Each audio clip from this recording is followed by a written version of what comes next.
हम तो देश के लिए हैं, हम देश के लिए हैं। आप चुनाव के लिए हैं, हम देश के लिए हैं। हम जितने भी चुनाव हारे, हम यहाँ बैठे रहेंगे और आपसे लड़ते रहेंगे और आपकी विचारधारा से लड़ते रहेंगे। अपने इस देश के लिए, अपनी इस मिट्टी के लिए लड़ते रहेंगे। आप हमें रोक नहीं सकते।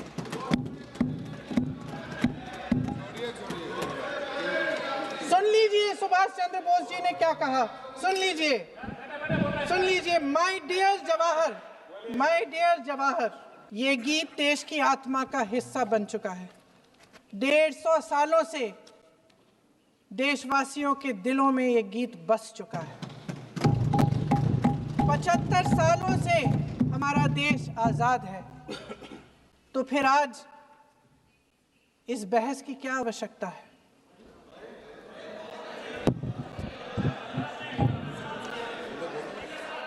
हमारा यहाँ मकसद क्या है?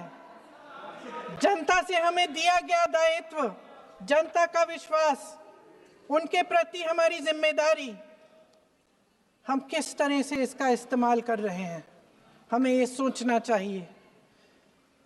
क्योंकि अब इस मोड़ पर हम इस सदन में अपने राष्ट्रगीत पर भी बहस करेंगे। आपने बहस मांगी है, आपने बहस मांगी है। आप तो इलेक्टोरल रिफॉर्म्स की बहस नहीं मांग रहे थे कि जब तक हम इस पर बहस नहीं करेंगे तब तक उस पर बहस नहीं होगी।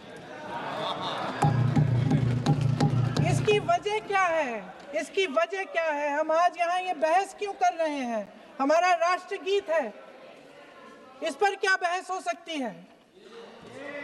हम ये बहस यहाँ आज 2 वजहों से कर रहे हैं। पहला कि बंगाल का चुनाव आ रहा है, हमारे प्रधानमंत्री अपनी भूमिका निभाना चाहते हैं उसमें। और दूसरी वजह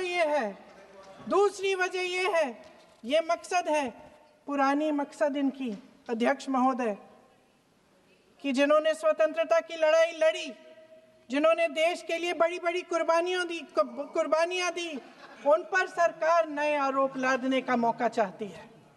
देश का ध्यान फिर से जनता के ज्वलंत मुद्दों से भटकाना चाहती है। यही एक मकसद है आपका। आपका मकसद है कि हम फिर से उसी अतीत में मंडराते रहें, उसी की तरफ हम देखते रहें जो हो चुका है, जो बीत चुका है। क्योंकि ये सरकार वर्तमान और भविष्य की ओर देखना ही नहीं चाहती, वे इस काबिल ही नहीं रही। सच्चाई ये है अध्यक्ष महोदय कि आज मोदी जी वह प्रधानमंत्री नहीं रहे जो एक समय में थे। सच ये है कि ये दिखने लगा है, उनका आत्मविश्वास घटने लगा है, उनकी नीतियां देश को कमजोर कर रही हैं। और मेरे सत्ता पक्ष के साथी चुप इसलिए हैं क्योंकि अंदर अंदर से वे भी इस बात से सहमत हैं। आज देश के लोग खुश नहीं हैं अध्यक्ष महोदय, परेशान हैं, तमाम समस्याओं से घिरे हुए हैं, तमाम समस्याओं से घिरे हुए हैं, और उन समस्याओं का हल आप निकाल नहीं रहे हैं। हाँ ठीक है, उसका भी बोल लेंगे, समय आएगा तो उसका भी बोल लेंगे। बल्कि कल समय आ रहा है, चुनाव पे चर्चा होगी, उस पे भी बोलेंगे। अध्यक्ष महोदय, इनके भी अपने लोग दबी जबान में कहने लगे हैं कि सारी सत्ता को केंद्रित करने से देश का नुकसान हो रहा है। इस बीच अगर हम अतीत की बातें नहीं करेंगे तो कौन सी बातें करेंगे? ये किसी और बात के काबिल ही नहीं है, सिर्फ ध्यान भटकाना है जनता का। इसलिए आज हम वंदे मातरम पर चर्चा कर रहे हैं। वंदे मातरम देश के कण कण में जीवित है, इस पर बहस नहीं हो सकती। लेकिन चलिए, आपने बहस मांगी, आप बहस करना चाहते हैं, बहस करते हैं। आज इस चर्चा को प्रधानमंत्री जी ने शुरू किया, उन्होंने भाषण दिया और इसको कहने में कोई झिझक नहीं है कि भाषण अच्छा देते हैं, थोड़ा सा लंबा, लेकिन भाषण अच्छा देते हैं। सिर्फ एक कमजोरी है, अगर आप इजाजत दें तो मैं बोलूं, एक कमजोरी है उसी पे बोल रहे हैं। वंदे मातरम पे बोलो आप। अब सर मैंने तारीफ कर ली, तो थोड़ा आज और विषय वंदे मातरम का है, तो हम वंदे मातरम पर ही रखें, ठीक रहेगा। सर ये वंदे मातरम पे ही है। सर आपने प्रधानमंत्री जी तक सुना था, अब तो शुरू नहीं हुए। सर भाषण बहुत अच्छा देते हैं, लेकिन तथ्यों के मामले में कमजोर पड़ जाते हैं। बहुत कमजोर। इसमें भी एक कला होती है कि तथ्यों को किस तरह से जनता के सामने रखा जाए। मैं तो नई हूं, जनता की प्रतिनिधि हूं, कलाकार तो नहीं हूं। इसीलिए मैं भी सदन के सामने कुछ तथ्य रखना चाहती हूं, लेकिन सिर्फ तथ्य के रूप में रखना चाहती हूं।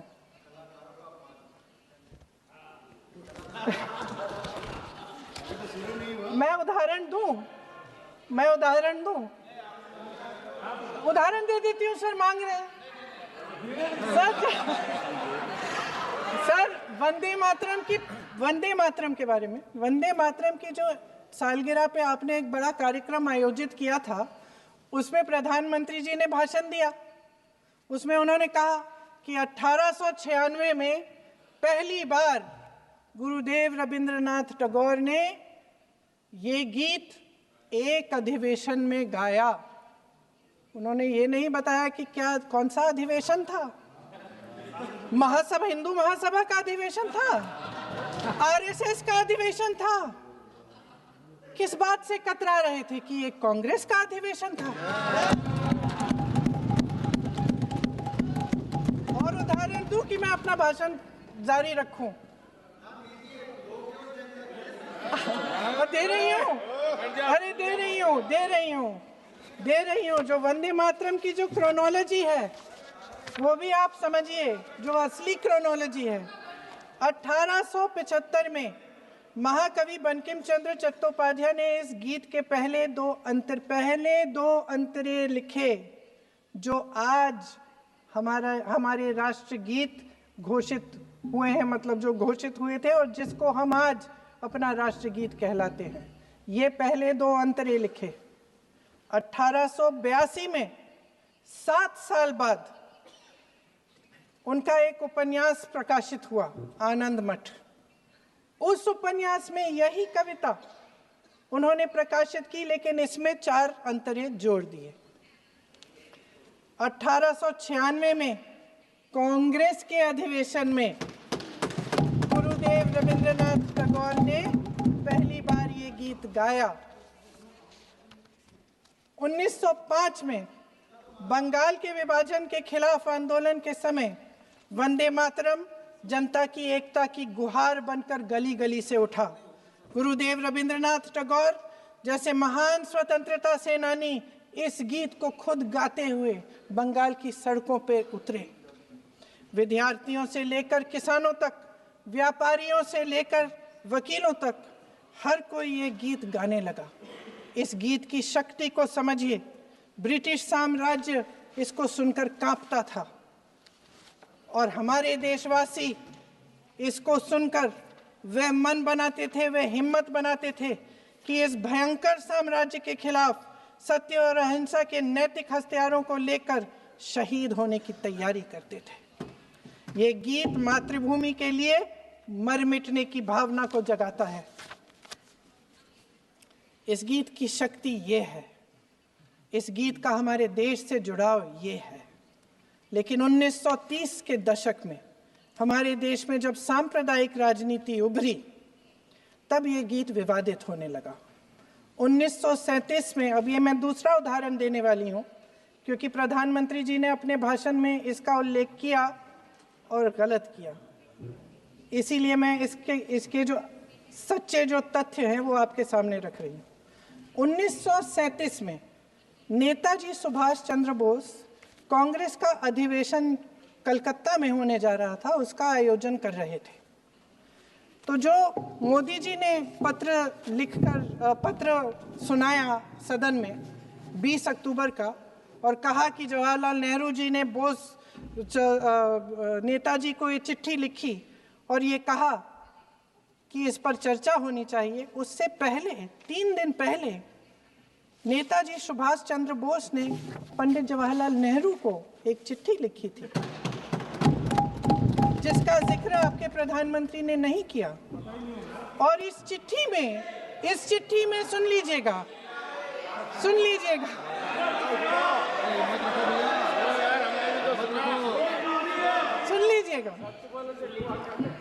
आप नेताजी के लफ्ज नहीं सुनना चाहते?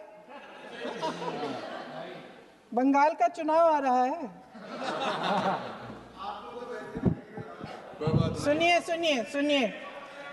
सुनिए।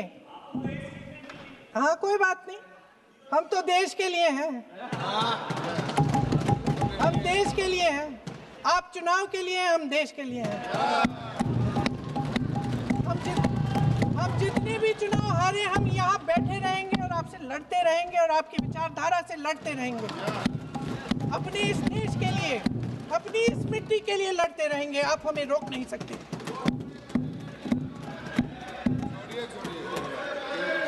सुन लीजिए सुभाष चंद्र बोस जी ने क्या कहा, सुन लीजिए। My dear Jawahar, reference Vande Mataram. We shall have a talk in Calcutta and also discuss the question in the working committee if you bring it up there. I have written to Dr. Tagore to discuss this matter with you when you visit Santi Niketan. Please do not forget to have a talk with him when you visit Santi Niketan. ये 17 अक्टूबर को लिखी जाती है। 10 अक्टूबर को नेहरू जी इसका जवाब देते हैं और आपके और 20 अक्टूबर को, हाँ ठीक है, 20 अक्टूबर को नेहरू जी इसका जवाब देते हैं। इस जवाब की एक पंक्ति प्रधानमंत्री जी ने सुनाई, बाकी पंक्तियां क्यों नहीं सुनाई? क्योंकि उनमें नेहरू जी क्या कह रहे हैं? There is no doubt that the present outcry against Vande Mataram is to a large extent a manufactured one by the communalists. Whatever we do, we cannot pander to communalists' feelings, but to meet real grievances where they exist. I have decided now to reach Calcutta on the 25th morning. This will give me time to see Dr. Tagore as well as other friends. समझ रहे हैं आप? प्रधान चुप है तो समझ ही गए होंगे। फिर क्या होता है? फिर नेहरू जी कलकत्ता जाते हैं और गुरुदेव जी से मिलते हैं और उसके अगले दिन गुरुदेव जी एक चिट्ठी लिखते हैं जिसमें वो लिखते हैं, अंग्रेजी में चिट्ठी है, उसका एक अंश मैं आपको हिंदी में बता देती हूँ, जिसमें गुरुदेव जी कहते हैं कि जो 2 अंतरे हमेशा गाए जाते थे उनका महत्व इतना गहरा था कि उस हिस्से को कविता के शेष हिस्से तथा पुस्तक के उन अंशों से अलग करने में उन्हें कोई कठिनाई नहीं थी। उन्होंने ये कहा कि स्वतंत्रता संग्राम में हमेशा से वही 2 अंतरे ही गाए जाते थे और उनको गाते हुए कुर्बानी देने वाले सैकड़ों शहीदों के सम्मान के लिए उन्हें ऐसे ही गाना उचित रहेगा। उन्होंने यह भी कहा कि बाद में जोड़े गए अंतरों का सांप्रदायिक मायना निकाला जा सकता है और उस समय के माहौल में उनका इस्तेमाल अनुचित होगा। इसके बाद 28 अक्टूबर 1937 में कांग्रेस की कार्य समिति ने अपने प्रस्ताव में वंदे मातरम को राष्ट्रगीत घोषित किया। उन्हीं दो अंतरों को कार्य समिति की बैठक में महात्मा गांधी जी, नेताजी सुभाष चंद्र बोस, पंडित नेहरू, आचार्य नरेंद्र देव जी, सरदार पटेल जी, गुरुदेव रविंद्रनाथ टैगोर जी सब मौजूद थे। इस प्रस्ताव के ये सभी महापुरुष इस प्रस्ताव से सहमत थे। आगे क्या होता है ये भी सुना लूं। भारत की आजादी के बाद जब इसी गीत के इन्हीं 2 अंतरों को 1950 में डॉक्टर राजेंद्र प्रसाद जी ने संविधान समिति में भारत का राष्ट्रगीत घोषित किया, तब लगभग यही महापुरुष मौजूद थे। इनके साथ साथ B.R. अम्बेडकर जी भी सभा में थे और इनके साथ साथ मेरे सत्ता पक्ष के साथियों के नेता श्री श्यामा प्रसाद मुखर्जी भी मौजूद थे।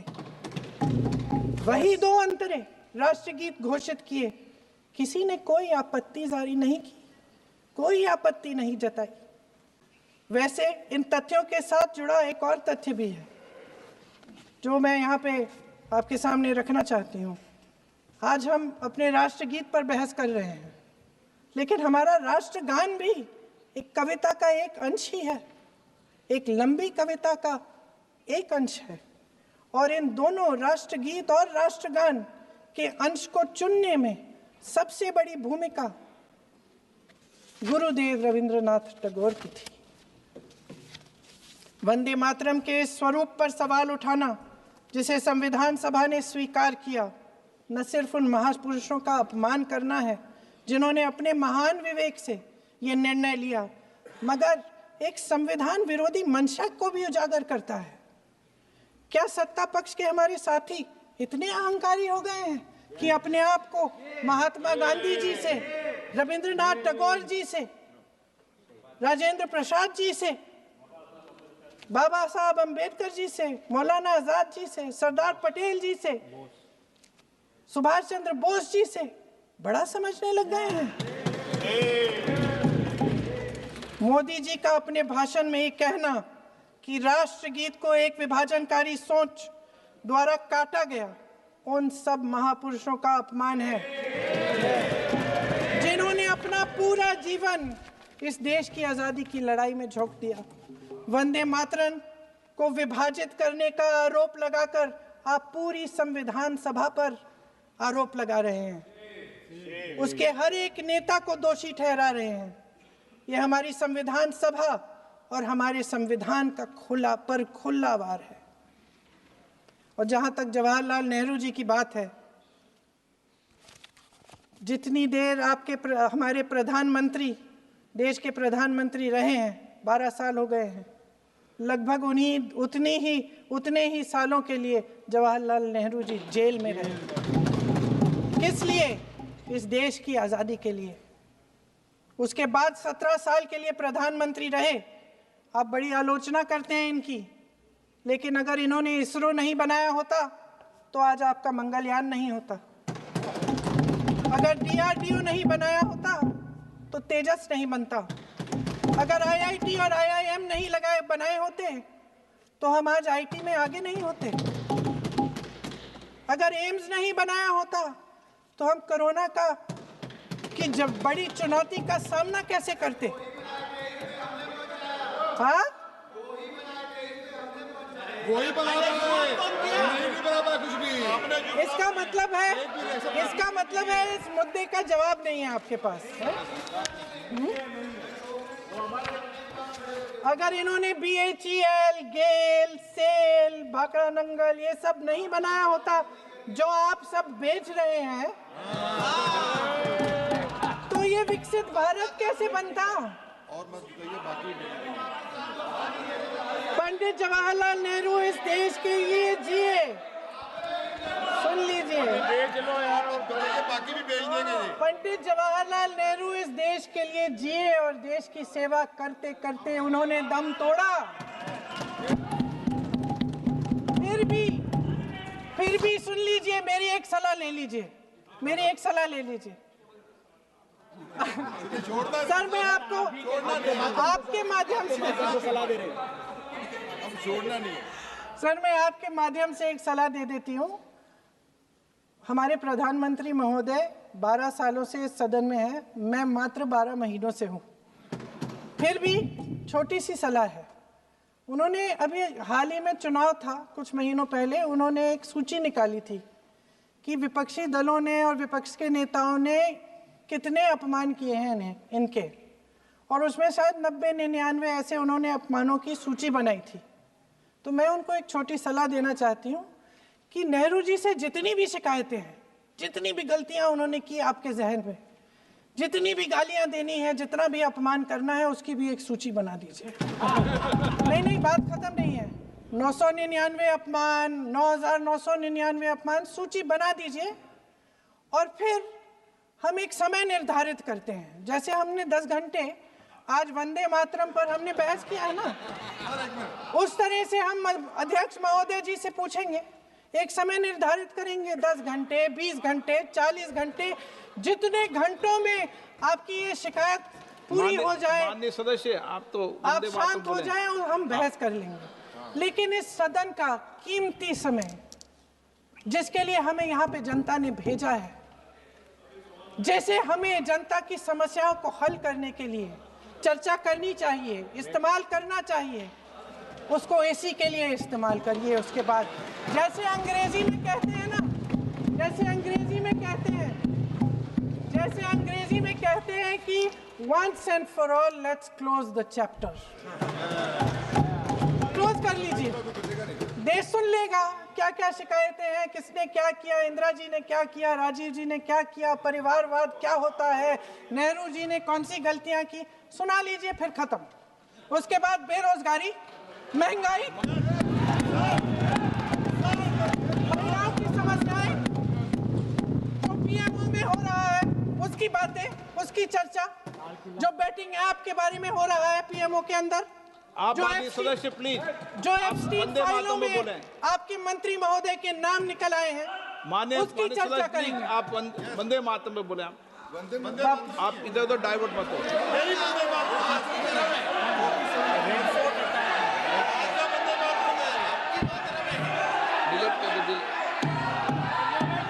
क्या हो गया? आप 1 मिनट, हाँ कर दो। क्या हो गया? अंत में चिड़ी गए।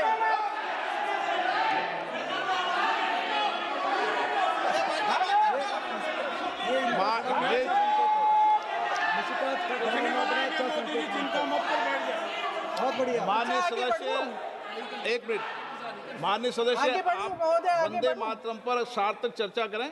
ठीक सर, इधर उधर सर, बात डाइवर्ट मत यही हो। थी सर, संक्षिप्त में बात यही थी कोई डाइवर्ट नहीं कि होना हम चाहिए अतीत अपन में को। बातें करते रहते हैं। माननीय सदस्य नहीं, आप बिना तथ्यों के कोई बात नहीं करें। आप वंदे मातरम पे बोले उचित रहेगा।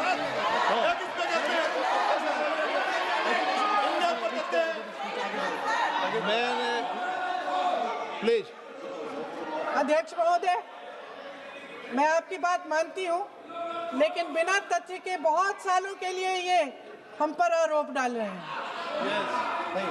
हम चुपचाप सुनते हैं, इनको भी थोड़ी सी संतुलन होनी चाहिए, सुनने की थोड़ी सी हिम्मत होनी चाहिए। ये राजनीति है, हम बोलेंगे, आप वंदे बोलेंगे। मातरम बोलें। वंदे मातरम सर।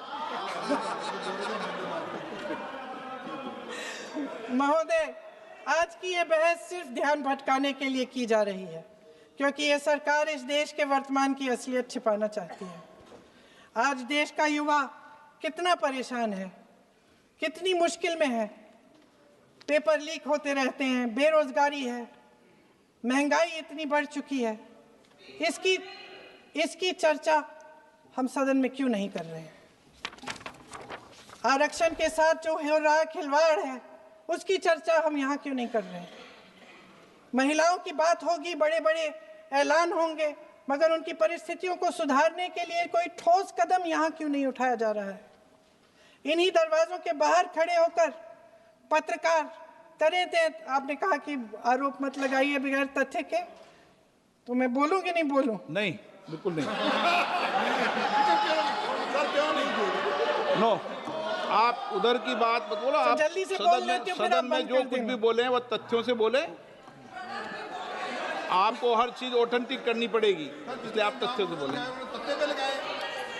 अच्छा सर, बड़े बड़े शहरों में प्रदूषण है, लेकिन हम इस सदन में बैठकर सिर्फ छोटी छोटी बातें करेंगे। जी, जो अतीत की बातें हैं ना, जो बार बार आप चाहते हैं कि हम पीछे देखें, लेकिन हम आगे भविष्य की बात, वर्तमान की बात, जो असली समस्याएं हैं उनकी बात न करें, ये छोटी बात होती है। आप में हिम्मत है तो भविष्य की बात करिए, हिम्मत है तो बात करिए कि बेरोजगारी क्यों है, कि पेपर लीक क्यों होते हैं। चेयर को एड्रेस करें आपको। अच्छा, खत्म कर लेती हूँ, चेयर खत्म के कर एड्रेस लेती करो हूँ। आप। अध्यक्ष महोदय जी, सच्चाई ये है कि इनका शासन दमन का शासन है।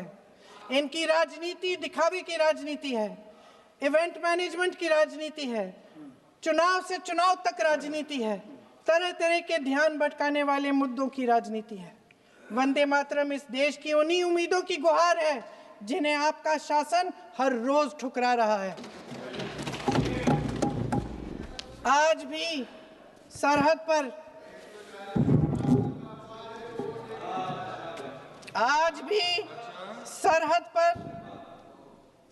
पर जवान जब दुश्मन का सामना करता है तो उसकी छाती में वंदे मातरम गूंजता है। आज भी जब हमारा खिलाड़ी अंतर्राष्ट्रीय खेलों में जाता है तो उसके दिल की धड़कन में वंदे मातरम होता है। आज भी इस देश के करोड़ों देशवासी जब अपने राष्ट्र ध्वज को फहराते हुए देखते हैं तो उनकी जबान पर वंदे मातरम, वंदे मातरम, वंदे मातरम आता है। कांग्रेस के हर एक अधिवेशन में 1905 से लेकर आज तक सामूहिक तौर पर वंदे मातरम गाया जाता है। आपके अधिवेशनों में गाया जाता है कि नहीं, ये बताइए। अपने देश की आत्मा के इस महामंत्र को विवादित करके आप एक बहुत बड़ा पाप कर रहे हैं। इस पाप में कांग्रेस पार्टी शामिल नहीं होगी। ये राष्ट्रगीत वंदे मातरम हमेशा से हमें प्यारा है, हमेशा से हमारे लिए पवित्र रहा है और हमेशा के लिए हमारे लिए पवित्र रहेगा। धन्यवाद।